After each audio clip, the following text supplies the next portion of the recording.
اللهم صل على سيدنا ومولانا محمد.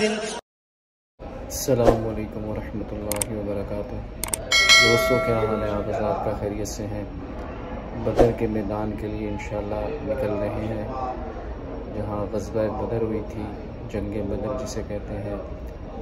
آپ حضرات کو بھی انشاءاللہ تعالی غزوہ بدر جہاں ہوئی تھی میدان کی زیارت کروائیں گے، اور عریش مبارک جہاں پیارے نبی صلی اللہ علیہ وسلم کا خیمہ لگایا گیا تھا اس کی بھی زیارت کرائیں گے.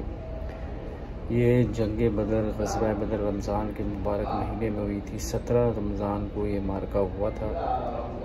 اب دیکھیں، جو لوگ یہ کہتے ہیں کہ رمضان کے مبارک مہینے میں دین کے لیے نہیں نکلنا چاہیے، مشکل ہوتی ہے، مشقت زیادہ ہوتی ہے، پریشانی ہوتی ہے، تو ایسی بات نہیں ہے، بلکہ پیارے نبی صلی اللہ علیہ وسلم اور صحابہ کرام رضوان اللہ تعالیٰ اجمعین رمضان کے مبارک مہینے میں اس مارکے کے لیے نکلے تھے. تو اس سے یہ سبق ملتا ہے کہ ہمیں بھی رمضان کے مہینے میں دین کی کسی بھی خدمت کو مؤخر نہیں کرنا چاہیے، بلکہ ہمیں بھی بڑھ چڑھ کے دین کی محنت کے اندر حصہ لینا چاہیے. تو 17 رمضان کو یہ مارکہ ہوا. 2 رمضان المبارک کو اس واقعے کی ابتدا ہوئی.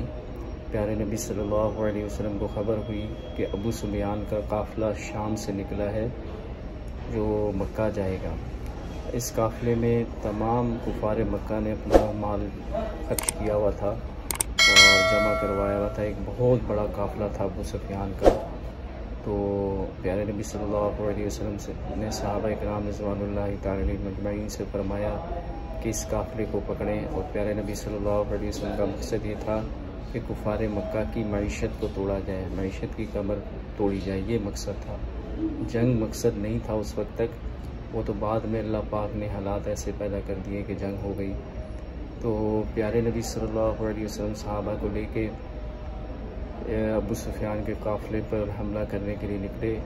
ادھر ابو سفیان کو بھی ڈر لگا ہوا تھا کہ کہیں مدینہ منورہ سے مسلمان مجھ پہ حملہ نہ کر دیں، تو وہ بھی راستے میں خبر لیتا رہتا تھا. تو اس کو بھی پتہ چلا کہ مسلمان میرے قافلے پہ حملے کے لیے نکل گئے ہیں. تو اس نے ایک آدمی مکے میں بھیجا کہ وہاں سے مدد لے کے آئے. تو وہ آدمی جلد سے جلد جو ہے مکے کے اندر پہنچا، اور وہاں سے کفار مکہ کو جمع کر کے 1000 کا لشکر، جو یعنی بھرپور سامان کے ہتھیار بھی تھے، گھوڑے بھی تھے، اونٹ بھی تھے، بھرپور سامان کے ساتھ تیار ہو کے وہ وہاں سے نکلے. اور یہاں سے مسلمانوں کا لشکر 313 پر مشتمل تھا. تو یہاں سے مسلمان اس قافلے کو پکڑنے کے لیے نکلے، اور وہاں سے کفار پوری تیاری کے ساتھ مسلمانوں پہ حملہ کرنے کے لیے نکلے. تو انشاءاللہ تعالی باقی واقعہ وہاں بدر کے مقام پہ پہنچ کے آپ سے عرض کریں گے کہ پیارے نبی صلی اللہ علیہ وسلم بدر پر پہنچ کے کہاں ٹھہرے، اور مارکہ کہاں ہوا، میدان کہاں تھا، اور فرشتے کہاں کس پہاڑ پہ اترے.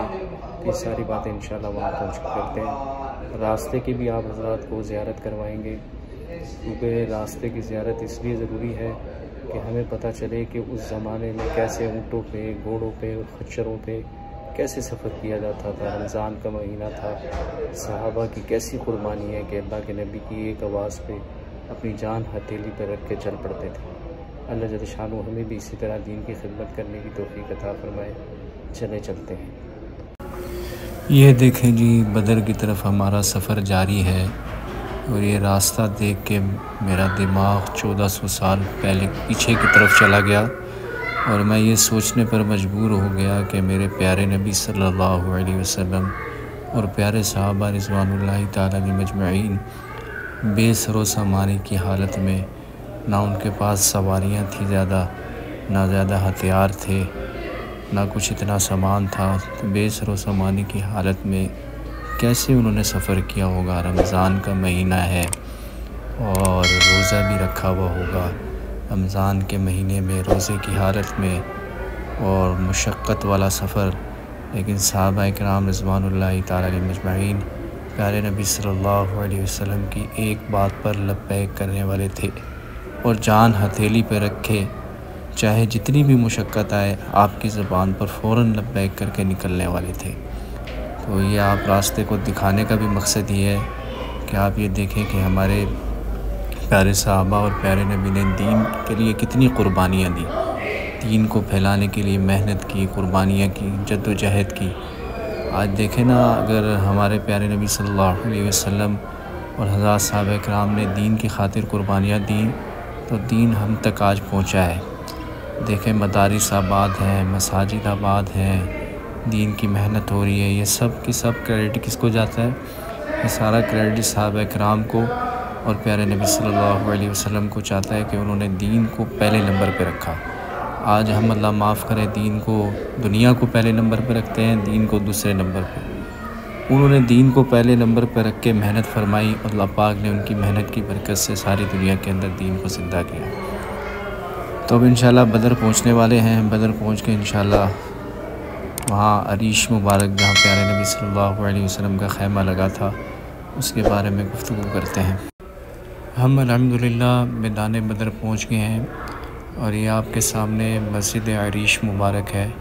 یہ وہ جگہ ہے جب پیارے نبی صلی اللہ علیہ وسلم اپنے صحابہ کے ساتھ بدر کے مقام پر پہنچے تو یہاں صحابہ کرام نے پیارے نبی صلی اللہ علیہ وسلم کے لیے عریش مبارک بنایا، ایک خیمہ بنایا۔ سعودی حکومت نے اس جگہ پہ مسجد بنا دی ہے۔ یہ مسجد بھی بہت خوبصورت بنی ہوئی ہے، اندر سے بھی بہت خوبصورت ہے، انشاءاللہ اندر سے بھی زیارت کرائیں گے۔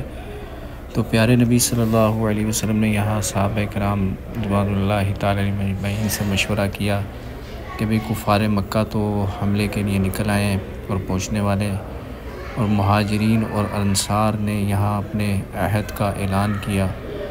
انصار کی طرف پیارے نبی صلی اللہ علیہ وسلم متوجہ ہوئے تو انصار کی جماعت نے جواب دیا، یا رسول اللہ اگر آپ ہمیں کہیں گے کہ سمندر میں کود جائیں تو ہم سمندر میں کود جائیں گے۔ یعنی دیکھیں صحابہ کرام کے اندر اتنا زیادہ جوش تھا، اتنا زیادہ ولولہ تھا، آپ علیہ الصلوۃ والسلام کے لیے مر مٹنے کے لیے تیار تھے، دین کے لیے قربانی ہر قسم کی قربانی دینے کے لیے تیار تھے۔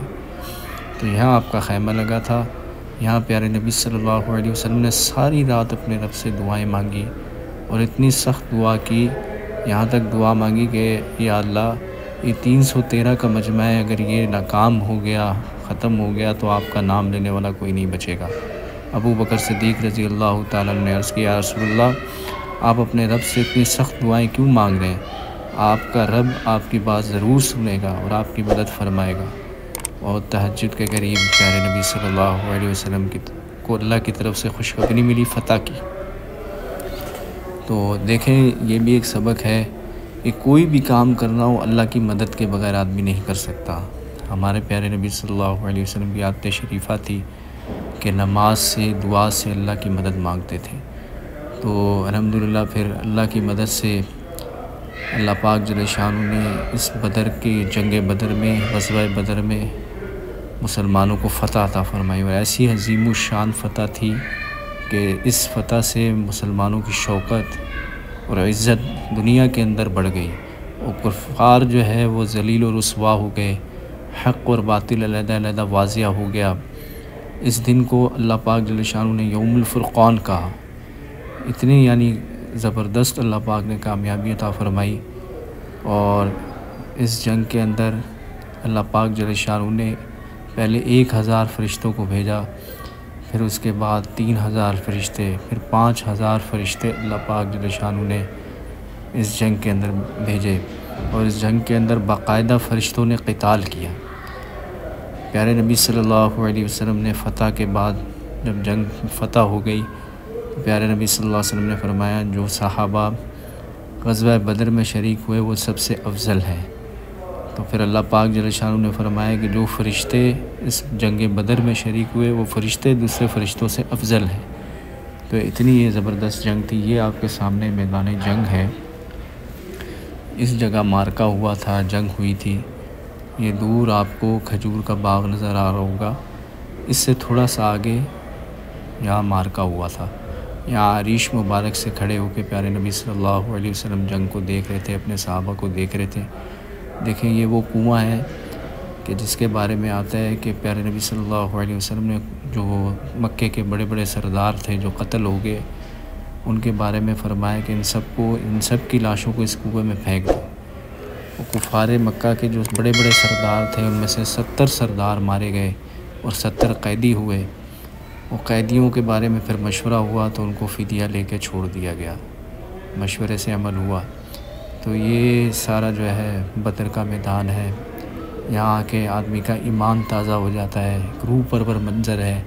ایک آدمی سوچتا ہے کہ کیا جنگ ہوئی ہوگی، کیا اللہ نے فتح عطا فرمائی ہوگی۔ 313 قلیل مسلمان، تھوڑا سا مجمع، اور وہاں 1000 کا لشکر، اور سامان بھی ان کے پاس بہت، ہتھیار بھی بہت، سواریاں بھی بہت، گانے بجانے والی عورتیں بھی وہ اپنے ساتھ لائے تھے۔ لیکن باہر اللہ پاک نے مسلمانوں کو فتح عطا فرمائی، اور جنگ بدر میں 14 صحابہ کرام رضوان اللہ تعالیٰ علیہ مجمعین شہید ہوئے۔ یہ ان کی قبر مبارک ہے۔ آپ علیہ الصلوۃ والسلام نے جنگ بدر جہاں ہوئی تھی، جہاں صحابہ شہید ہوئے، انہی کے قریب ان کو مدفون فرمایا، دفن کرنے کا حکم دیا۔ یہ ان صحابہ کی قبریں ہیں۔ یہاں 13 صحابہ کی قبریں ہیں شہداء کی۔ ایک صحابی جو ہے مدینہ جاتے ہوئے راستے میں شہید ہو گئے تھے، تو یہ اس کی زیارت بھی آپ کر لیں۔ اور یہ سامنے وہ شہداء صحابہ کے نام لکھے ہوئے ہیں، اس کی زیارت آپ کو کراتا ہوں۔ یہ 14 صحابہ، ان کے نام لکھے ہوئے ہیں، اور یہ جس جگہ نام لکھے ہوئے ہیں یہ بھی بدر کا میدان ہی ہے۔ یہاں بھی جنگ ہوئی تھی، یہاں بھی معرکہ ہوا تھا۔ تو یہ آپ کو اس ویڈیو میں نے نظارہ کروا دیا ہے۔ اب انشاءاللہ تعالیٰ وہ پہاڑ آپ کو دکھاتا ہوں جہاں فرشتوں کا نزول ہوا تھا، فرشتے اترے تھے۔ اب یہاں دیکھیں، آپ نے راستے میں دیکھے ہوں گے پتھریلے پہاڑ ہیں، لیکن اس پہاڑ پہ جب فرشتے اترے تو پہاڑ جو ہے ریزہ ہو گئے، مٹی جیسے ہو گئے بالکل۔ اور یہ بدر کا سارا واقعہ تھا۔ اچھا، بدر کے میدان سے واپسی آتے ہوئے راستے میں آب شفا کا کنواں ہے، یہاں سے گزرتے ہوئے پیارے نبی صلی اللہ علیہ وسلم نے پانی بھی پیا تھا اور اپنا لعاب مبارک اس کنویں کے اندر ڈالا تھا۔ تو جو بھی لوگ اس پانی کو پیتے ہیں ان کو اللہ پاک اس کی برکت سے شفا عطا فرماتے ہیں۔ تو یہ دیکھیں، کنویں کی بھی زیارت کر لیں۔ یہ کنواں ہے، یہاں موٹر لگائی ہوئی ہے، اس سے پانی نکالتے ہیں، اور یہ سامنے کی طرف لوگ جو ہے وہ پانی بھر رہے ہیں۔ یہ دیکھیں، یہ سارا منظر ہے، یہ کنویں کا منظر ہے، اور یہ سامنے بیٹھ کے لوگ جو ہے پانی بھر رہے ہیں۔ جزاکم اللہ خیر۔